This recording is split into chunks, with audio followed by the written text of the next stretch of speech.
Hi friends, இன்றைக்கி நம்ம சேனலில் ரொம்பவே கிறிஸ்பியான ஓலை பக்கோடா தான் செய்ய போகிறோம். இந்த சீசனுக்கு இது போல் வீட்டிலேயே ஸ்நாக்ஸ் செஞ்சு வச்சுட்டா எல்லோரும் விரும்பி நல்லா சாப்பிடுவாங்க.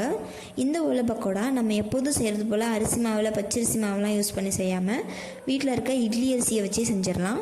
இதுக்கு 2 கப் இட்லி அரிசி எடுத்து நல்லா கழுவிட்டு 3 மணி நேரம் ஊற வச்சுக்குவோம்.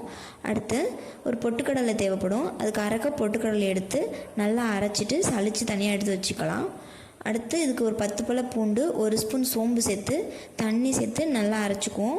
இதை நம்ம வடிகட்டி எடுத்துக்கிட்டால் நல்லதாக இருக்கும். இந்த தண்ணியே போதும். அந்த வடித்து வச்சுருக்க தண்ணியிலேயே நம்ம அரைச்சி வச்சுருக்க பொட்டுக்கடலை மாவு எல்லாத்தையும் சேர்த்து கலந்துக்கலாம். இந்த நம்ம பூண்டு சோம்புலாம் சேர்க்குறதுனால இந்த முறுக்கு ரொம்ப வாசனையாக இருக்கும்.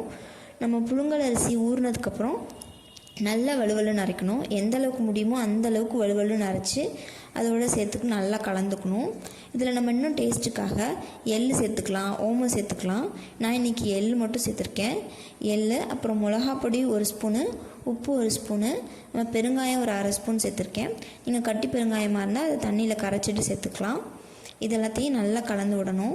நம்ம சேர்த்துருக்க உப்பு, எள், மிளகாப்பொடி எல்லாமே மாவோட எல்லா பக்கத்துக்கும் வர்ற மாதிரி நல்லா பிசைஞ்சு எடுத்துக்கணும். அதுக்கப்புறம் இன்னும் மொறுமொறுப்பு தரத்துக்காக நம்ம சூடான எண்ணெய் சேர்ப்போம். எப்போதும் சேர்க்குறது போல் நல்லா எண்ணெயை சூடு பண்ணிவிட்டு 1 குழிக்கரண்டி அளவுக்கு எடுத்து இந்த மாவில் சேர்த்து நல்லா மாவோட எல்லா பக்கட்டும் எண்ணெய் படுற மாதிரி பிசைஞ்சு எடுத்து வச்சுக்குவோம். நம்ம முறுக்கு கட்டையில் ஓலை பக்கோடா செய்கிற முறுக்கு அச்சு இருக்குல்ல, அந்த நீளமாக போடுறது, அந்த அச்சில் மாட்டி நம்ம இந்த மாவு கொஞ்சமாக எடுத்து வச்சு டைரெக்டாக எண்ணெயிலே புழிஞ்சு விட்டுறலாம். எண்ணெய் ரொம்ப சூடாக இருக்க தேவையில்லை. கொஞ்சம் வெதுப்பான எண்ணெயிலே இந்த மாவை நல்லா புழிஞ்சு விட்டு வேக வைக்கலாம். உடனே திருப்ப தேவையில்லை. கொஞ்சம் வெந்ததுக்கப்புறம் திருப்பி விட்டால் முறுக்கு உடையாமல் இருக்கும்.